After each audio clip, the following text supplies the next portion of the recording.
Hello, everybody, and welcome to Friday Apocryphal Podcast, your one-stop shop for everything Friday Apocryphal and podcast. And boy, do we have a show for you today. Today we are reading 2 Baruch 56 through 63. I messed you up. Instead of saying covering, I said reading. Okay, so and you changed, followed and my we missed lead. a tiny bit of the intro. Hold on, I gotta tell you this. Reading. Yeah, we missed. Yes. We probably missed a tiny bit of the intro. Okay. Because I had to click another button for. To hell with the intro. Yeah, we're reading 2 Baruch. Stream key duplicates. Please select one, and I had to click another button. So we missed like it's a minute. So a second and a half. Is that the new box that we have? the new shitty box that now makes me click an extra time. That's really weird, actually. Interesting. You'd think you wouldn't have to do that. Well, then maybe you could fix the stream key duplicate that we've had for 20 years. Yeah, that's true. That is true. I don't know how we have this. Because one is like, the setup. And that's right. This is the one where you click the one with the duplicate. Can we just have something that automatically takes us to the studio as a hotkey instead? We could, yeah. Let's do that at the end of the show. Okay.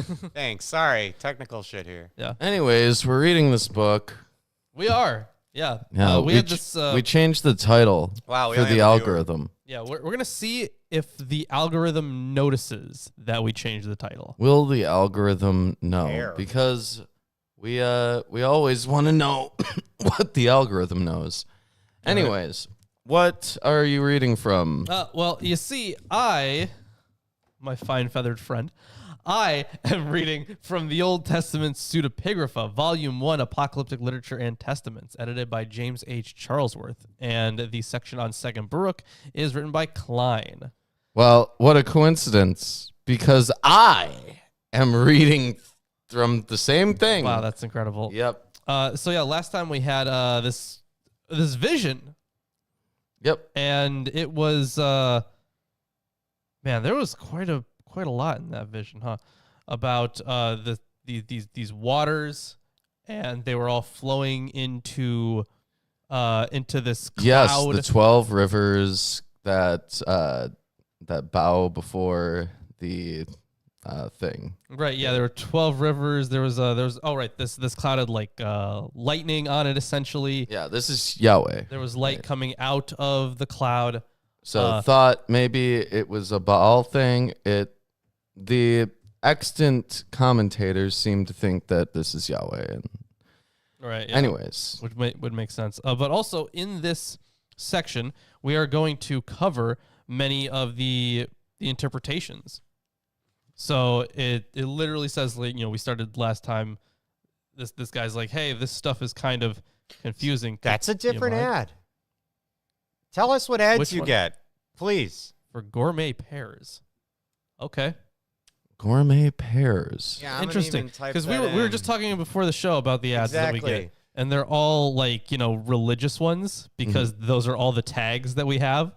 And the thing is, like, even if we have like a whole bunch of atheist tags in there, yeah, the Christians are also targeting atheists. So and the atheists aren't targeting atheists, I guess. I guess not. Yeah. So so we just always expect to have religious ads. It's interesting that you got gourmet pears and Expedia. Okay, well, Expedia new. I feel like Expedia is like for everyone though. Well, I don't know. I don't feel like they YouTube target anymore. everyone. I just don't. Yeah. I have YouTube Premium, so I don't deal with ads. Ruben, do you see ads sometimes on YouTube? You could tell us. What do you get? What do I get? Well, like on your phone. I mean, usually it's that's just so like sweet, shitty house insurance stuff that, like American Family Insurance. It's not very exciting material.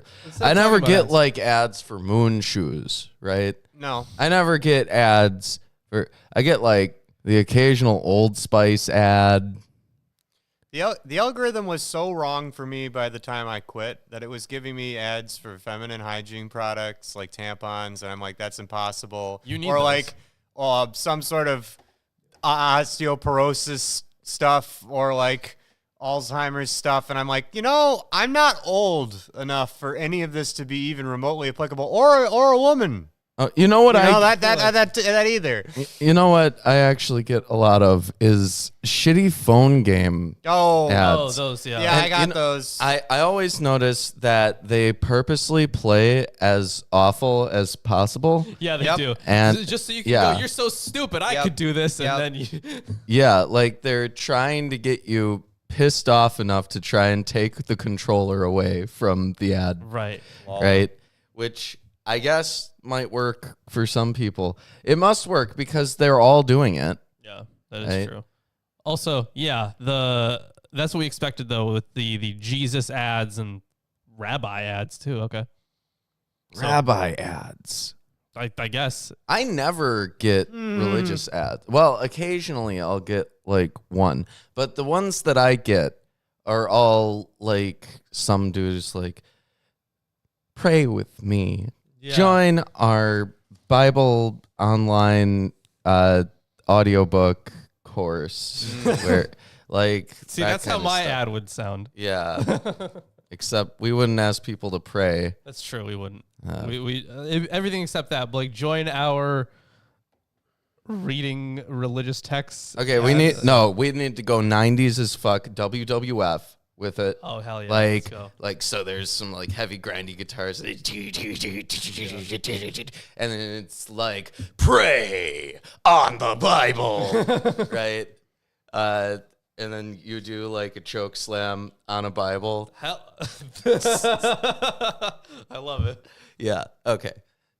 Anyways, we're reading Second Baruch. We are, yeah. Hopefully this vision makes sense to us by the end of this, because I was doing a little bit of reading beforehand, and it's in the text. It's supposed to be like that each water is representative of like a different king, I guess. So here you go. That's chapter 56. Chapter 56. Here we go. Like important figure. Oh, also wanted to note real quick. What's really interesting.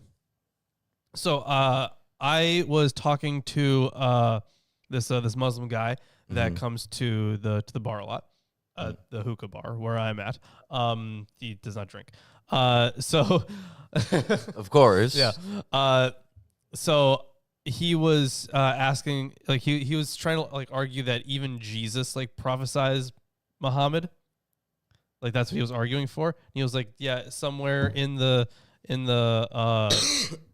in Matthew, like it says that he's like, oh, Jesus, said that someone will come that's greater than him. The thing is, here's the thing. Mm-hmm. I was also like, I don't remember Jesus saying that, but you'd feel like that'd be a pretty big thing. Like you and I would take note of that. Yeah. That's because John the Baptist said it, not Jesus. But Muslims have interpreted that to mean, at least some apologists have interpreted that as Jesus, or they just deliberately read it out of context in order to make that kind of prophecy claim. Well, one, that's absurd. Two, any claim that Muhammad has any presence in the Bible whatsoever is completely baseless. Yeah. And I've seen many such claims, right, for many different passages, and they're all bunk. Yeah. And, some of them require, like, reading the Hebrew text purposely wrong, like in ways that would make the entire sentence incomprehensible. Yeah, something like that. Right, but it's always a fun one. But it's interesting that because this guy, he hasn't read the Bible, right? He hasn't read the Gospels or anything. He actually thinks that the New Testament, he hates the New Testament so much from what he's heard of it, because like he's like, how can you just like start including stuff like the Son of God and the Holy Spirit? Like, how can you just add that? Well, it's interesting. So like he likes the Old Testament kind of, but then how can you just add stuff like that angel Gabriel? I know. Listen, I know. It's I know that these questions are just gonna sound this like he's like, oh well, that's the original one, because they believe that that Muhammad had access to the original scriptures, like in their purest form. Yeah. Because the Bible was corrupted. Yeah, exactly. But they outright Many Muslim apologists will outright deny reality. If you tell them there are like copious amounts of photographs of changes made to old Quran manuscripts, it was not perfectly preserved. Right. You can show them pictures of it. Oh, that's fake. Yeah, they went through a purge. Many even. Yeah, multiple purges. Yeah, because the one that I remember is with the Uthmanic redaction. Yeah, there was the Uthman redaction. That was pretty early, though. Right, so. But slightly less significant. It's more like grammatical and such. Yeah, exactly. Well, we don't know about the Uthmanic redaction because we don't have a copy of the Uthmanic Codex. Okay, gotcha. And we also don't have anything that really came before because it was all destroyed or edited very early. Yeah. But then in 1924, there was an editing that happened in Cairo. And the standard edition of the Quran that people read today is the 1924, I think it was 1924, Cairo edition, which was only implemented because schools in Cairo required that children bring a Quran to class, and they found that children were bringing Qurans that had different things written in them. Interesting. Okay. Right? So they standardized the Quran for their school curriculum. Now, and that happened just in the 20th century. Still, people claim that there has never been an edit. There has never been a standardization effort. Yeah. And even if they do admit that there was, they will not admit that it was anything more than just a small grammatical change, maybe here and there, to make things more consistent with how it would actually have been delivered originally. Right, yeah. But then in that case, they're just arguing for textual criticism. Yeah. Yeah. Yeah. Ryan, if you're wondering what's up, I'm wondering if YouTube's trying their best to appease to me because they're trying to be nice again. Oh, they're working with OBS now and stuff. Ooh, to you specifically. Yeah, to me specifically. I think they're trying to appease to me. Well, people like me, okay? Yeah, I was like, you specifically, like Chris, you don't make YouTube any money. No, I don't know what I do. Let's just be honest. Nobody knows how much impact any of us has because we're, on an obscura end of the internet. Yeah. Maybe over the course of this entire channel's history, we've bought like each of the main office staff at YouTube, like a black coffee. Yeah, perhaps. You don't know. If it's underreported, we really can't tell. Because like the money we make is different than the money they make off of. Yeah. And the numbers they show you are like different than the numbers that. Never mind. Well, a lot of the stuff from this channel comes from Patreon. Yeah. We got to thank people for caring Absolutely. about that. All the patrons are they're the real goats. Yep. And the members. Yeah. Though I guess YouTube takes from the members. God damn. Yeah, and Patreon takes from the patrons. Yeah. Everyone, they don't Venmo take from each other. or PayPal Lawrence. Yeah, there you go. Yeah, whatever. Yeah, but either way, how about we actually hop into to chapter 56. But now, since you have asked the Most High to reveal to you the explanation of the vision which you have seen, I have been sent to say to you that the Mighty One has let you know the course of times, namely those which have passed and those which in his world will come to pass from the beginning of his creation until the end, the times which are known by deceit and by truth. Okay, very Ecclesiastes. Yeah. For as watch him screw it up. Yes. And, well, the thing is, of course, like he's going to let you know essentially the history of everything. Oh, we're getting an interpretation of the apocalypse that we were delivered. The really fucking weird one. So here we go. For as you saw a great cloud which came up from the sea and went and covered the earth, this is the length of the world which the Mighty One has created when he took counsel in order to create the world. Interesting. When he took counsel in order to... How does it spell counsel? The cloud, counsel, Counsel, SEL, okay. Yeah, the cloud exists of 13 parts, 12 parts. Okay, that doesn't tell me anything that I want to know about that. Okay, how useless.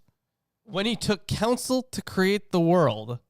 So maybe it's referencing his interactions with wisdom. Sure, with wisdom, actually, at this point in time, that would make sense if it was. Or, oh, yeah, wisdom would make the most sense, right? Because we haven't seen much evidence of Christian influence here. Right.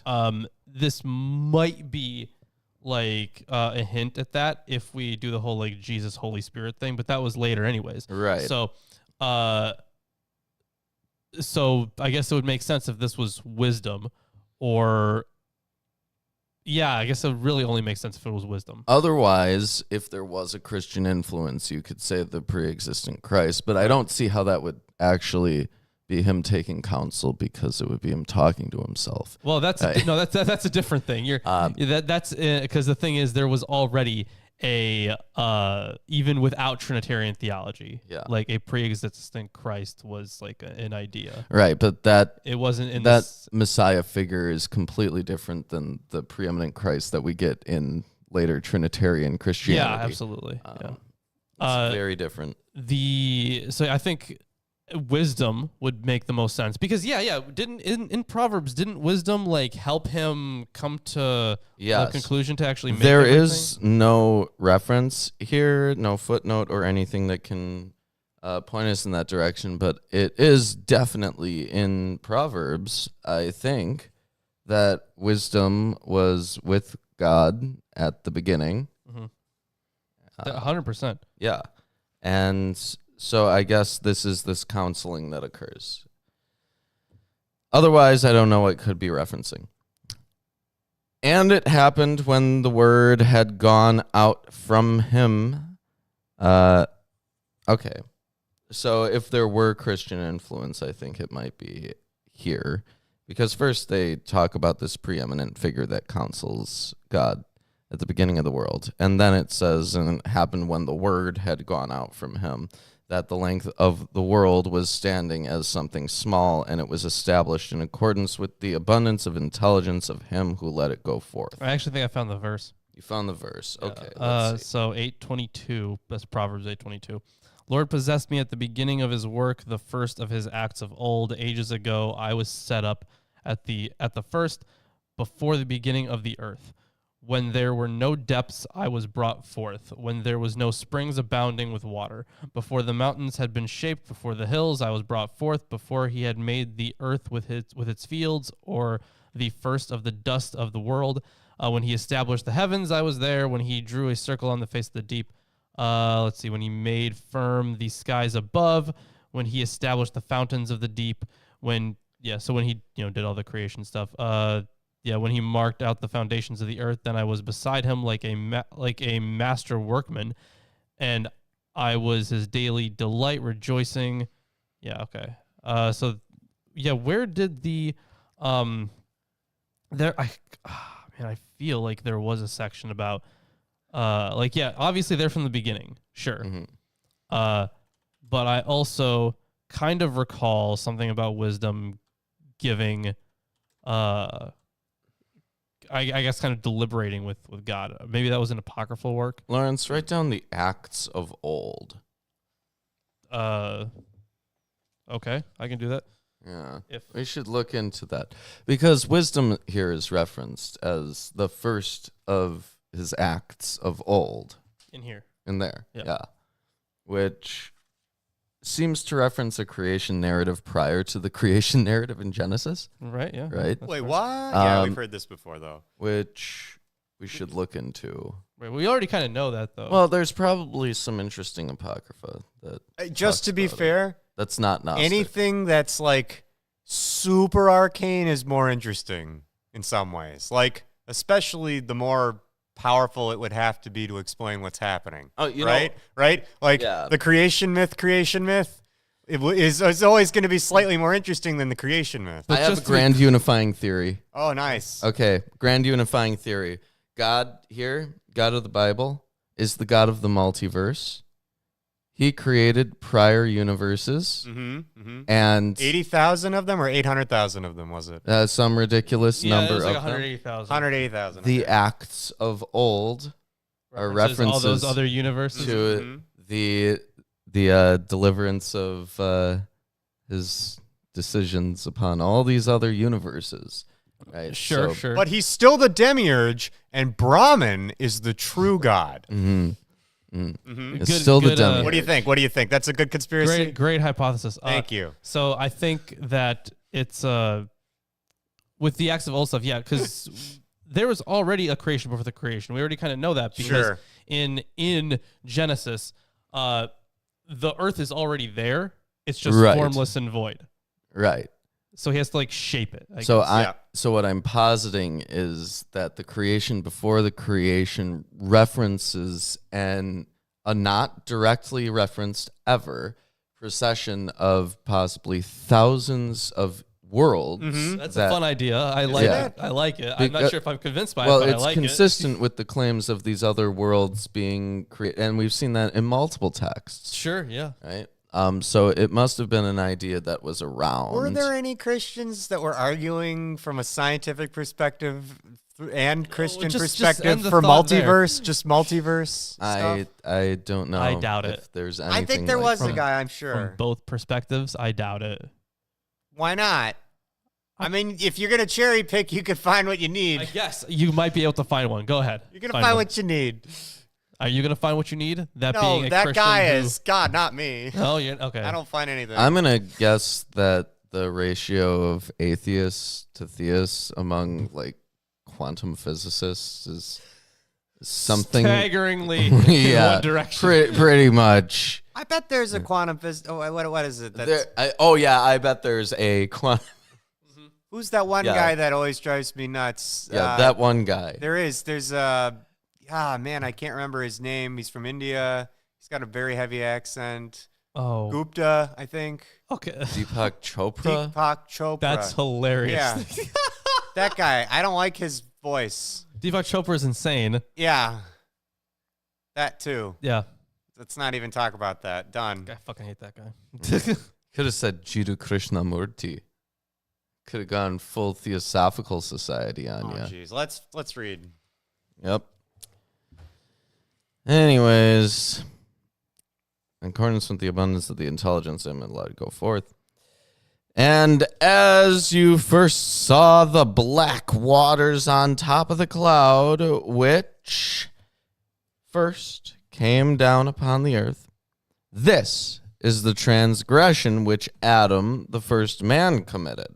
Oh, okay. For when he transgressed, untimely death came into being. Mourning was mentioned. Affliction was prepared. Illness was created. Labor accomplished. Pride began to come into existence. The realm of death began to ask to be renewed with blood. The conception of children came about. The passion of the parents was produced. The loftiness of men was humiliated. And goodness vanished. Oh no. So those are the black waters. That's what happens when you learn about good and evil. Yeah, everything you start to feel. You just ruin everything. Just don't ever think. Just don't think. That's what the message is. Thought is sin. Thought is sin. Do not think. But also, there's some stuff I agree with there. Counting is your purpose. Don't have kids. I agree with that as well. They support having kids. No. It's a requirement. They Go forth and multiply. The thing is, they said that was one of the things that was brought into the world. Oh, yes. Yeah. That shouldn't have been. So, okay, so having kids is a problem. Yeah. But that's right. But I agree. Having kids was only a problem until God made the deal with Abraham. Right, and only then could you have children. And only Abraham's descendants can have children. And anyone else having children, that's still a problem. Right, yeah. But, okay. Anyways, let's continue we're being on cheeky here. Yeah, it's quite an absurd worldview. For when he transgressed, okay. All this horrible stuff happened. Goodness vanished. What could, therefore, have been blacker and darker than these things? Void? So, yeah, what could be worse than bringing evil into the world? Mm-hmm. I don't know. Or the knowledge of good and evil, which is including evil and death, right? So that's a Pandora's box. Yeah. Could be worse than bringing evil into the world. I Literally. guess, maximizing evil in the world. All right. would, Yeah, okay. would be worse. Yeah, like the greater evil instead of the greater Yes. good, right? We're just going to unabashedly simp for maximum possible evil Let's go with at maximum all possible evil, times. Right? That would be And that's worse. definitively worse Yep. than introducing evil Correct. to the world. Yep. Anyways, We found it. this is the beginning of the black waters which you have seen. And from those black waters, again, black were born, and very darkness. What? No. Black were born. Very dark darkness originated. From these black waters, again, black were born, and very dark darkness originated. That is awful. What the? Okay, they're obviously continuing with this like origin of sin. I can't thing. write Yeah. worse than that if I tried. But that is possibly the worst sentence in this book, at least. Can we put that on a shirt? That's no, actually, let's not. We would probably get canceled Right, pretty yeah, no. quickly not put that on a shirt. No, it's if not we put a sincere. shirt It's out not that sincere. said, "This is black waters again. That evil came black from were blackness. born in very dark darkness." Very dark. I think a very dark. Okay. Idea: black T-shirt, black thing on it. It says very dark darkness. Right? Yeah. You only know it if you're touching it, or Okay. if like a light shines. Yeah. I- It's got a sheen. I like that idea. Yeah. Yeah. Does anyone have a pencil? Lawrence has a pencil. Well, it's a pink colored pencil. Do it. The only one that was around, I guess. God damn. I'm sorry. I took all of them for D&D, and they're still in this bag All upstairs. right, yeah. Just very dark darkness and hot pink. I suppose, yeah. Mm-hmm.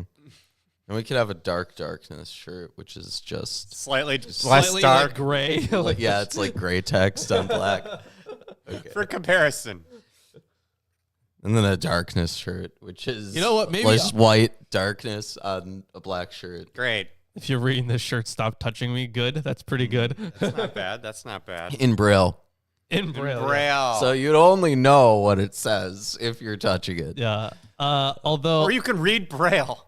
yeah, some people can, right? Yeah. So, you know what? I should probably just make those two shirts, the dark darkness one and the very dark darkness. Right, And then yeah, send write those that down both for to sure. Landon, and he'd think it would be very, very funny. You'd like I bet he would. Yeah, he'd have a blast. Yeah. All right. Yep.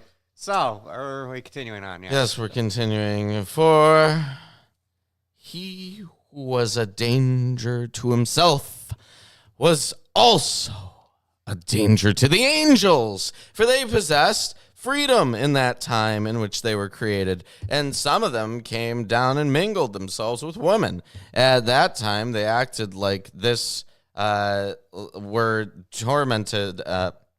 At that time, they who acted like this were tormented in chains. Okay. Enoch, shout out to Enoch. Yep. Shout out to Enoch the Watchers too. Yep. But the rest of the multitude of angels who have no number restrain themselves. Well, that's interesting. I thought the angels were pretty clearly numbered in 3rd Enoch. Also, they were pretty restrained. Yes. Well, see, those were. Now here, they're referencing an earlier time when the angels were free. right. But the rest of the multitude of angels who have no number restrained themselves, and those living on earth perished together through the waters of the flood. Those are the first black waters. Okay, so Wait. they see the flood as a consequence of the original sin or the introduction of sin. Okay, so hold on. At that time, those they who acted like this were tormented in chains, but the rest of the multitude of angels who have no number restrained themselves, and those living on earth perished together through the waters of the flood. So are they saying that I would like to read this in that the angels died in the flood. That's how I would like to read it. No, that seems like what it's saying, that Good, the okay. angels were bound and tormented in chains, which is recorded in First Enoch. They talk about these watchers being bound and cast into They're thrown to the ends of the universe and the ends of the universe. But here, they're just killed when the flood happens. I guess they're chained down and they drown. I suppose, yeah. Yeah. That's but cool. The implications also, Is it it- says that they were free before, right? They're no Right, yeah. longer free now. This The makes me think angels- that not only did God remake the world, but he also enslaved all the pre-existing entities. Yeah, no, it's like that, right? The prior creations that he had, because it doesn't talk about God creating the angels. They have to be from the Like, we know he's actively speaking them into existence now, but there's also these angels that are like rebelled and shit. How'd that happen? Yeah. So it's not like these are beings that are incapable of acting autonomously. They've been enslaved. Yep. They think that they're doing the right thing, but they have literally been enslaved. They have no freedom. They are Correct. beings capable of being free, but they are limited by God as their master. Yep. That is so weird. To think about it that way. Yeah. Thank you, Second Baruch, for your novel thoughts, despite probably not what you wanted us to think. Also, do you have a pencil sharpener? Oh, no. I'm just going to get Jeez. you something better to write with. Anyways, chapter 57. Oh, shit. And after these, you saw the bright waters. You remember the flashing bright? Yes. Yes. It had like, Yes. it was black waters, bright waters, black waters, bright waters. That is the fountain of Abraham and his generation, and the coming of his son, and the son of his son, and those who are like them. Thank you. For at that time, the unwritten law was in force among them, and the works of the commandments were accomplished at that time, and the belief in the coming judgment was brought about, and the hope of the world which will be renewed was built at that time, and the promise of the life that will come later was planted. Those are the bright waters that you have seen. Okay, so this is super interesting. They have not only a reference to a preeminent wisdom who's consulted, but also the preeminent Torah, right? The law, which at that time had not been written down, but Wait, it hold was on. held by them. They're calling upon an oral tradition of Torah. No, do Right. you remember? I could swear. I was in Third Enoch. Was that in Third Enoch, the list of angels? Yes, there Or was was a that huge list of second or angels. third? Second Okay. also had Yeah. a list of angels. Remember, at the very end of that, there were two twin angels. Right. One had the book of life already written. Yes. I forget what the other one had written, but The other one was like the guy that had 1 billion crowns and spoke people into existence, and also had death in his hand or something like that. was it that? Yeah, it was. They were literally antithesis of each other, They right? were. Yeah. Yeah. They were basically thing one and thing two. Or yin and yang. Yeah. So, but the thing is, if those things were already written, Yes. the Torah could be as well, right? Because he had to give Moses something. We right? have What had was he giving him? different preeminent Torah traditions in the literature, right? Right. Here, they're not referencing the Torah, the preeminent Torah traditions that we do have, because in the preeminent Torah traditions that we do have, they're usually referencing a heavenly tablet or document of some type. This is explicitly one that is not written down, right? Which means that it's either just like magically within them, or it's some kind of oral tradition. If they're referring to an oral tradition, then they're positing that the oral tradition of the Torah predates the Mosaic law delivered on Sinai, which is the rabbinical position, right? Yeah. That this is the origin of the oral Torah as well. But so it would put them at odds with that tradition, which I think is interesting.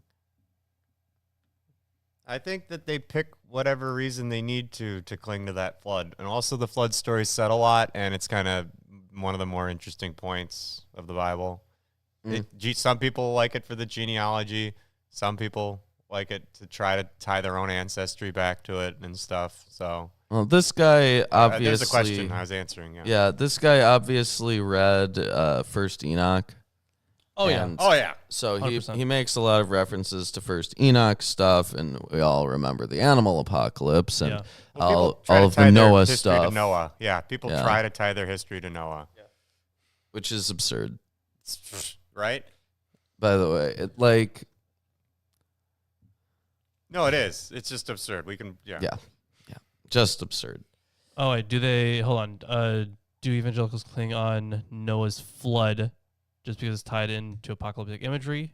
No, I feel like they probably do it because it's a massive event that would leave some very strong physical evidence. It doesn't because it didn't happen. No, there were lots of floods. Not a global one. Not at once. No, not a global one the at globe once. has flooded. The whole world is flooded, Lawrence. The thing that creationists Parts claim at a is time. wrong. Yes. Okay, great. Glad we all agree. Yes. So something like that should leave very physical evidence, and a whole bunch of creationists like to lie and say that evidence is there, but we know that it isn't. Remember that flood on Europa? Yes, I do. I was actually there, man. There's a great ice shell. I was there. It covers it. I was on Europa is the chosen world, not us. They have. I was on Europa. How do these people explain plant life? I don't know. Can we finish reading a chapter again? Yeah. Like Chapter 58. Nice. And the third black waters which you have seen. That's the mingling of all sins which the nations committed afterward, and the death of those righteous men, and the wickedness of the land of Egypt, in which they acted wickedly, and the oppression with which they oppressed their sons. But also these perished at the end. Interesting that it kind of seems to... This is the sins of the nations. Right, yeah. Okay, so the first one is this... Interesting that it separates that from the thing for Noah's flood. The thing for the flood. Yeah. And then I'm going to hand it off to you. Okay. Wow, that was a fasty. 59. 59, yeah, let's fucking go. Wowie zowie, guys. We got chapter 59. Oh, boy, are you excited? Oh, wow. Wow, that was horrible. Yeah, I don't know why we haven't changed any of the presets on this, specifically that one. I don't think we've tried.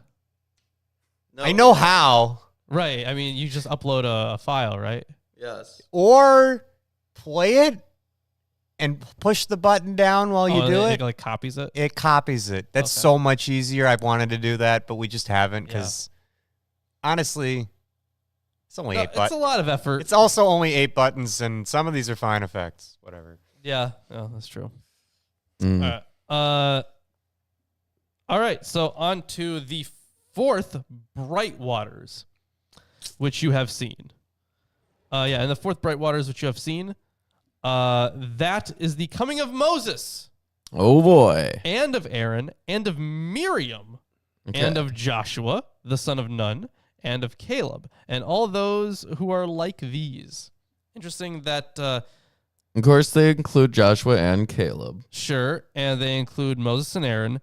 Miriam's an interesting choice, though. Like, Miriam's an important figure in the Jewish tradition, much more so than in the Christian tradition. It's not even important. I don't think Christians give a shit about they Miriam. don't give a shit. They're like, Miriam, no, it's pronounced Mary. Mm-hmm. Yeah. No, but like the song that she does is still a liturgical thing in modern Judaism. Yeah, that's true. For at that time, the lamp of the eternal law, which exists forever and ever, illuminated all those who sat in darkness. The lamp of the eternal law. Do you want to pull up this lamp will announce to those who believe the promise of their reward, and to those who deny the punishment of the fire which is kept for them. I remember there was lamp, beacon shining on a hill. It had to always be lit. The lampstand always had to be lit. There's an eternal flame. And then there's one that you put back on every every night or something. We can't even keep a torch on for the Olympics, guys. I don't know if we can handle an eternal flame. It's not difficult. They just have an oil lamp. And they got ransacked in 1414. Sacrifice a lot of things and put it in there and turn them into oil. And did you just say that they got ransacked in 1414? I don't know. Whenever the flame went out. You know, when do you think the second temple was destroyed, Chris? Oh, jeez. Yep, in 1414. I love it. BC. Wow. Okay. Closer. No, it isn't. Oh, in the second... I guess when the second temple was destroyed, yeah. It's further away. It was closer to when it was built. Yeah, I guess. Yeah. It's closer to when it's built. Yeah, some guy put it out once when it was built. They would just put it back, and they were like, I hope nobody noticed, but God knew. 70, that's a good one. Yeah. What is it, 70? Just 70? BC? Yeah. Yes. 70 CE. Are you talking about when it was destroyed, actually? Yeah. 70 Something CE. like that. I know that.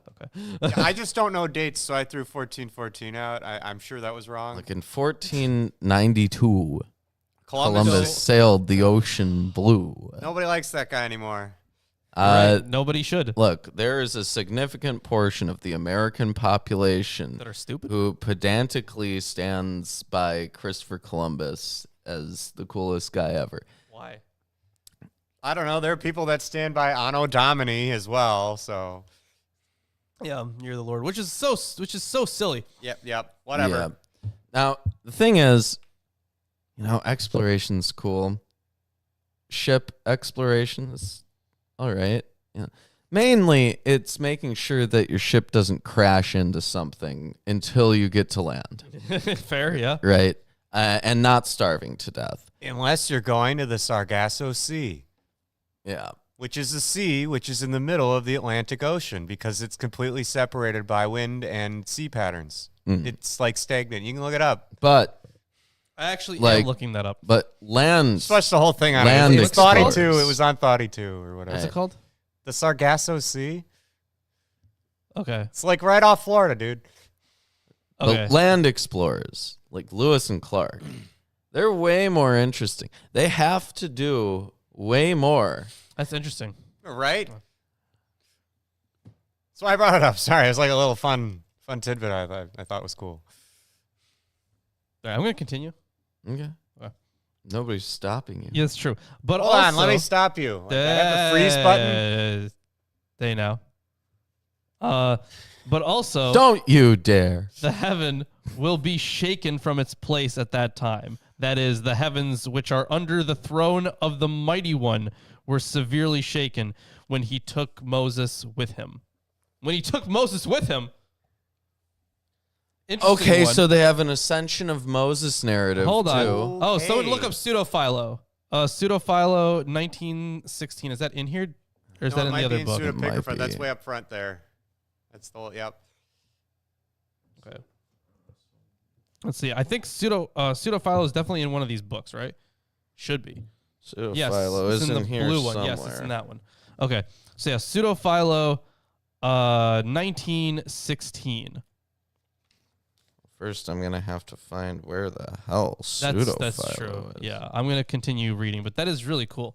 By the way, yeah, so when Moses when he took Moses with him, for he showed him many warnings together with the ways of the law. You said Pseudo-Philo 1916, yeah. Oh, so if this is where he's showing him the warnings together with the ways of the law and the end of time. Oh, and the end of time. As also to you, and then further also the likeness of Zion with its measurements, which was to be made after the likeness of the present sanctuary. Okay. Oh boy, there's a lot. Pseudo-Philo 1916. And when Moses heard this, he was filled with his understanding, and his appearance became glorious, and he died in glory, and according to the word of the Lord. And he buried him as he had promised him. And the angels mourned at his death, and the lightnings and torches and the arrows went all together before him. And in that day the hymn of the heavenly hosts was not sung, because of the passing of Moses. Nor was there such a day from then on, from the one on which the Lord made man upon earth, nor shall there be such forever, that the hymn of the angels should stop on account of men, because he loved him very much. And he buried him with his own hands on a high place, and in the light of all the world. Wow. Okay. Yeah. That Moses' death took place in public, and that God buried him is also found in Josephus' Antiquities of the Jews. Oh, my God. Okay. Antiquities of the Jews, 4848, subsection 326. Hold on. 4828. Yes. Wait, no, 4848. 4848. Subsection 326. Okay, let's see. 4848. At least I think that's subsection. What is that? Lawrence, what does this mean? I think that would be just section. Subsection's probably fine. Let's see. 4848. Moses had spoken at the end of his life, and he foretold what would befall to every one of their tribes afterwards. I'm just going to look for, it's a kind of a long section, so I'm just going to look for the actual important bit. So yeah. Oh, Ron, thank you so much. No, it's say 10. Thank Ron you so is much. Ron is such a great number. I'm pretty sure it's Romanian, right? Right? Romanian, but thank you for the 25. I'm guessing Romanian something. I like calling it Ron. Yes, That's what it thank says. you so much. It does say Ron. You're right. But thank you. Much appreciated. Yes. 616. Let's see here. Now, as he went thence to the place where he was to vanish out of their sight, they all followed after him weeping. But Moses beckoned with his hand to those that were remote from him and bade them to stay behind in quiet while he exhorted those that were near him to that they would not render his departure so lamentable. Whereupon they thought they ought to grant him that favor. Yeah, so they left. All those who accompanied him were the Senate, and Eleazar the high priest, and Joshua their commander. So they went to the mountain. He dismissed the people. He was going to embrace Eleazar and Joshua, and was still discouraging. Discoursing with them.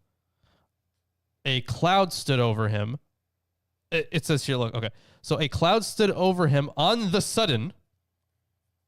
On the sudden. And he disappeared in a certain valley, although he wrote in the holy books that he died, which was done out of fear, lest they should venture to say that, because of his extraordinary virtue, he went to God. Holy shit.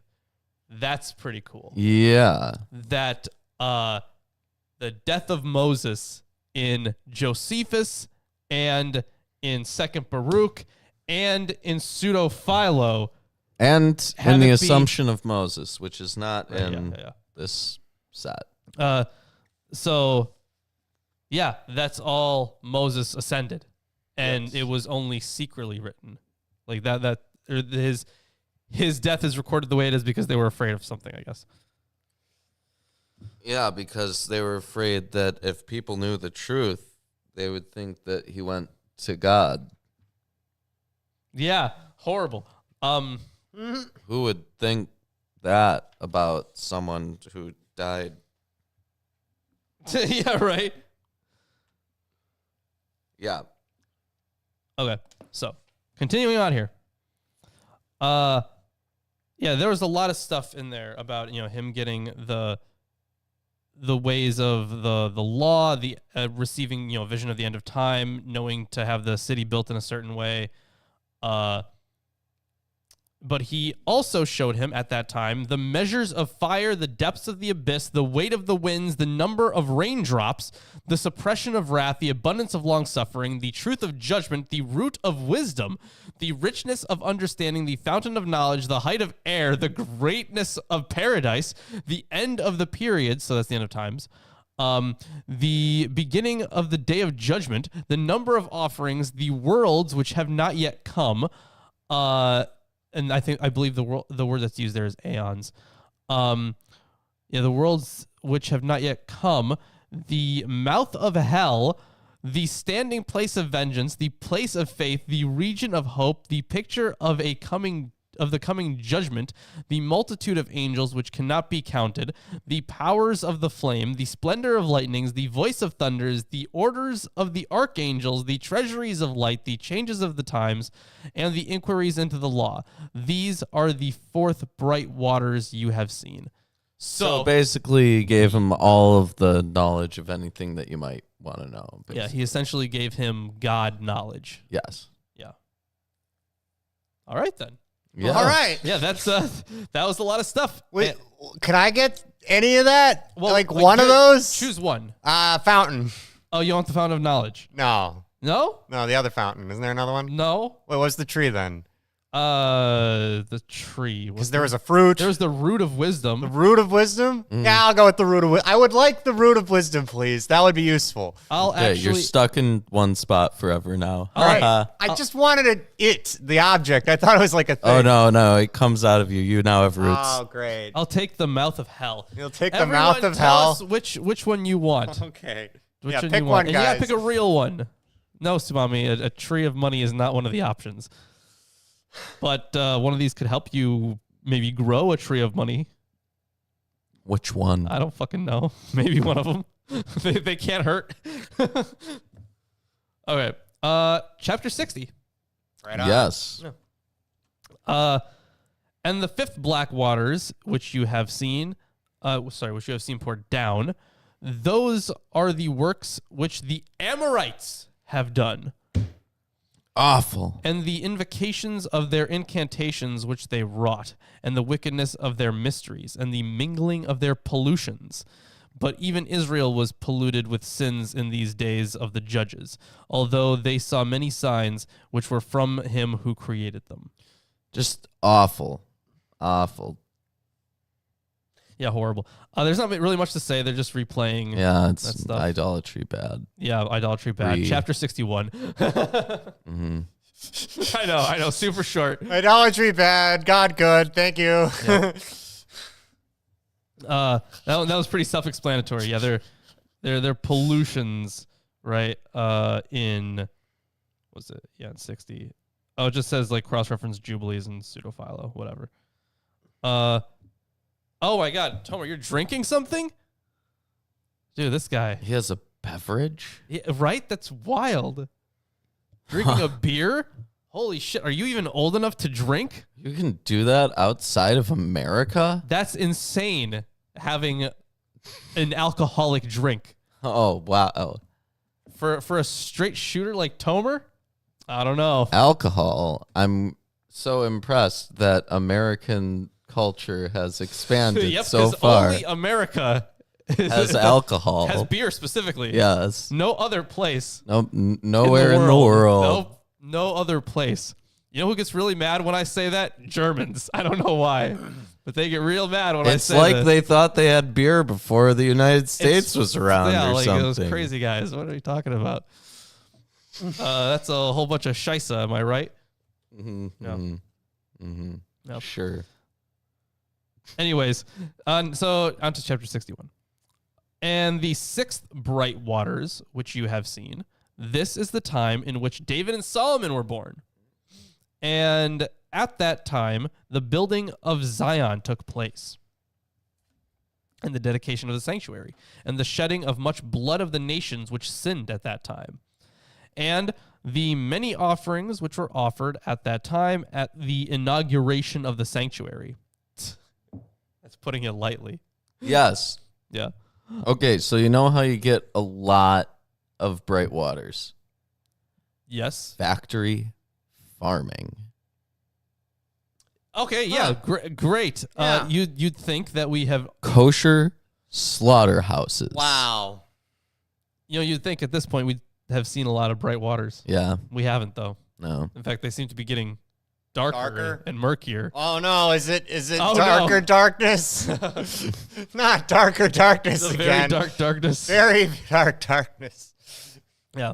So it's yeah, man, God loves the smell of burning animals, doesn't he? He loves the smell of napalm in the morning. Yeah, I'm sure he does.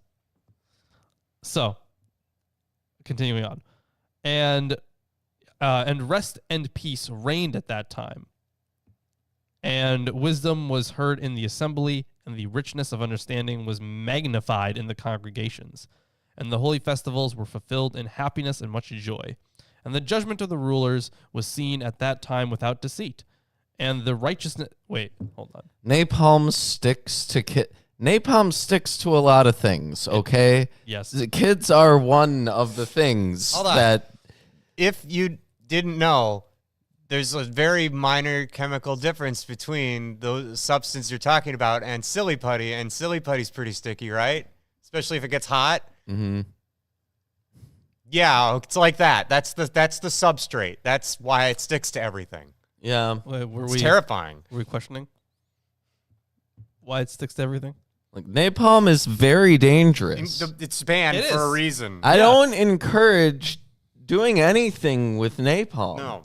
Please don't use napalm. Yeah. God that was just Vietnam, loves right? Like, burning flesh so much that... Wow. Yeah. God was there at Vietnam specifically because he was like, What if I that's can brimstone? smell what's cooking? Yeah. There's a great comic series called Wormwood. And in it, Jesus, the second coming happens, right? But it's during the Vietnam War. Jesus is an African-American male protesting against the war. Police crack down on his head with a baton. He's now handicapped mentally. Okay. And yeah, it's a great series, but that's what this was reminding me of. Yeah, I can see that. All right. Yep. So either way, Solomon and David, everything's perfect, right? No one's fighting, but they do a lot of sacrificing. So, continuing on, and the holy festivals were fulfilled in happiness and much joy, and the judgment of the rulers was seen at that time without deceit, and the righteousness of the commandments of the Mighty One was accomplished in truth, and the land which then received mercy, since its inhabitants did not sin, was praised above all countries, and the city of Zion ruled over all countries and regions at that time. All countries and regions, huh? Interesting. Yeah, that happens. These are those bright waters you have seen. Okay, yeah, okay. So they're just making that up. Hooray! That's not what Yeah, happened. here's something that didn't happen. Yeah. Yes, you know, that's how it happened. Was it not written?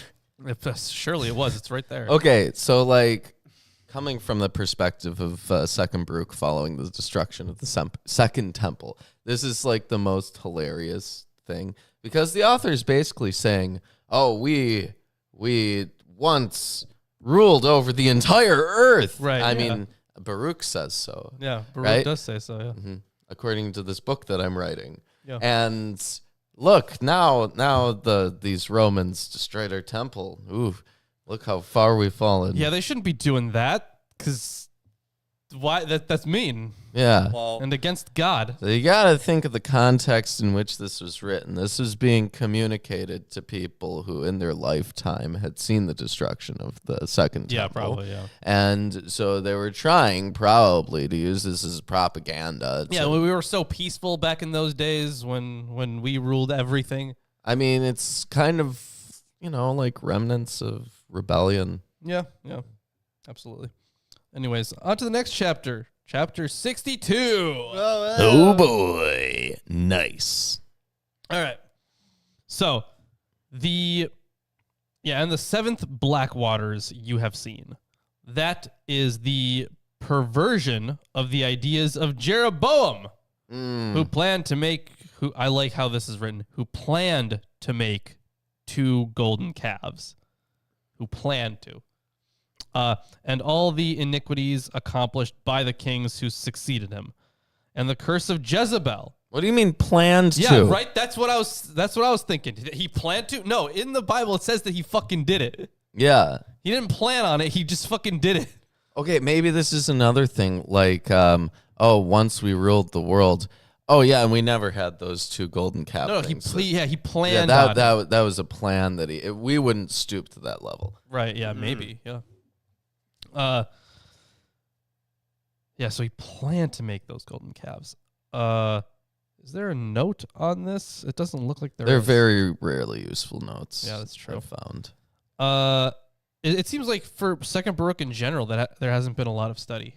No, there hasn't. Yeah, that's unfortunate. It's pretty cool. Now, to the extent that there has been study, it seems to really be overlap with Revelation. Yeah, right? yeah. Which, just coincidentally, we read both at the same time. Yeah, true.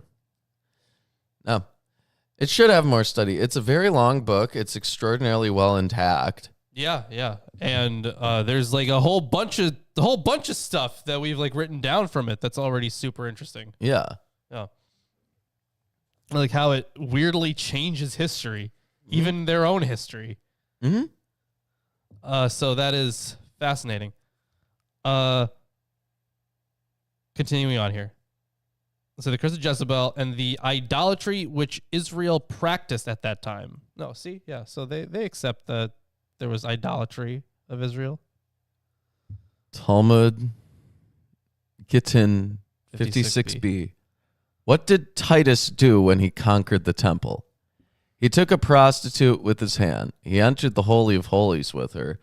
He then spread out a Torah scroll underneath him and committed a sin, i.e. engaged in sexual intercourse on it.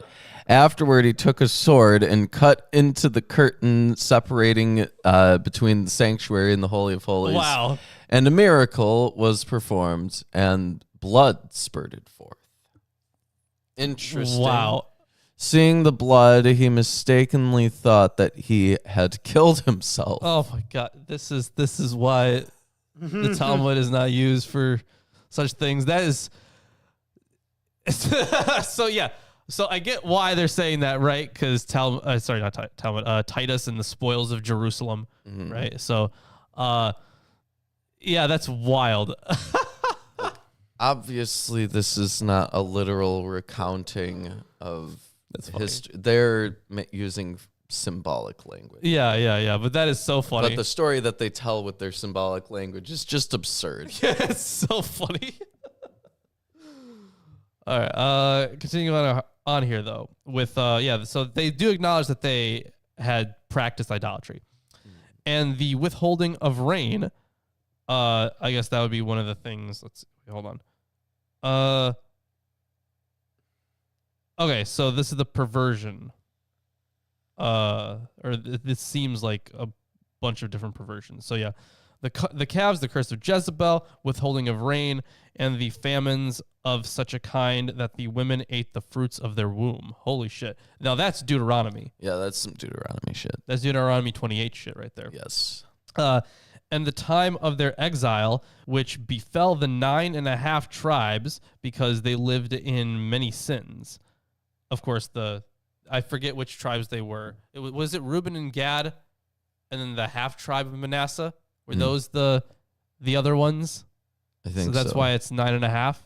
I think those are the two, but I know half tribe Manasseh, right? Yeah. Well, the tribe of Manasseh eventually gets referred to as different groups. You keep going back and forth between half tribe, and then they eventually just drop tribe. it. Yeah.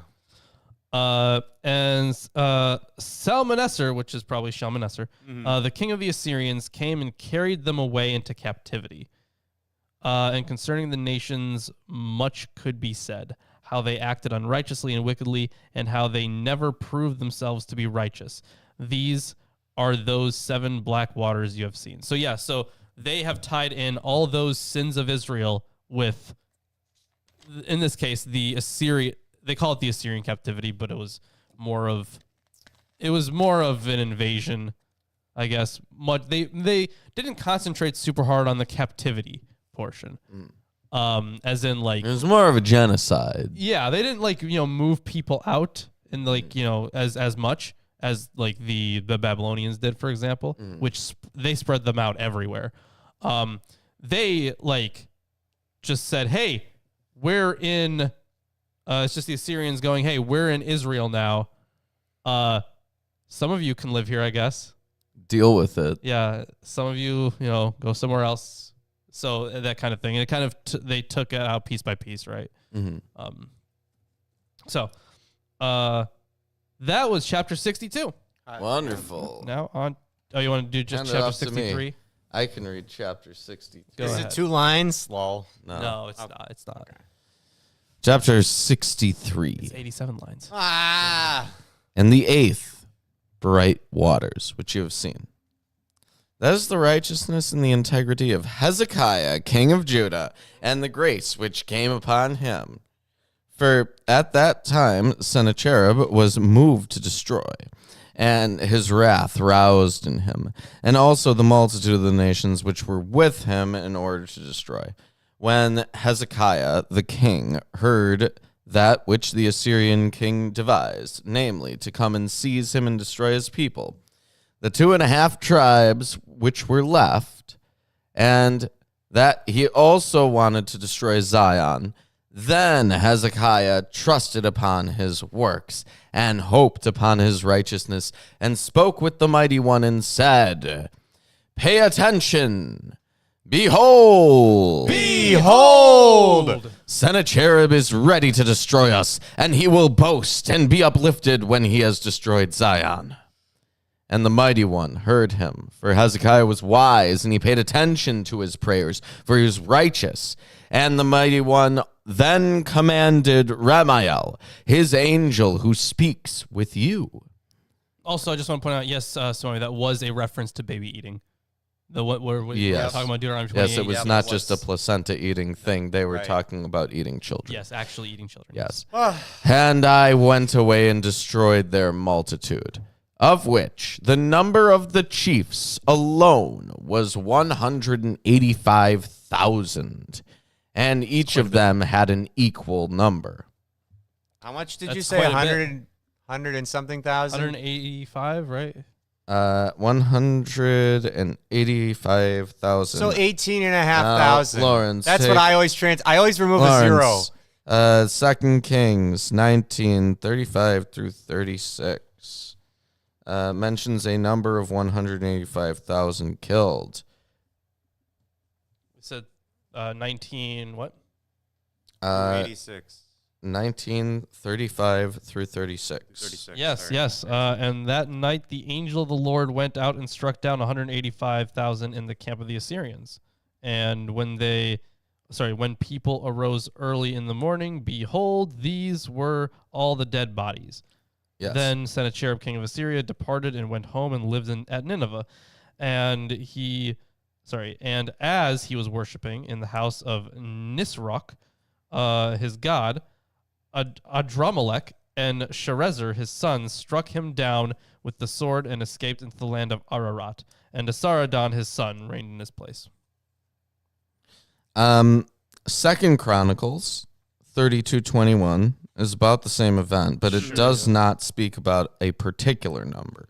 Okay, fair Now, Sanhedrin 95b writes about a Baritha giving the number as 2,600 million less 1. Okay.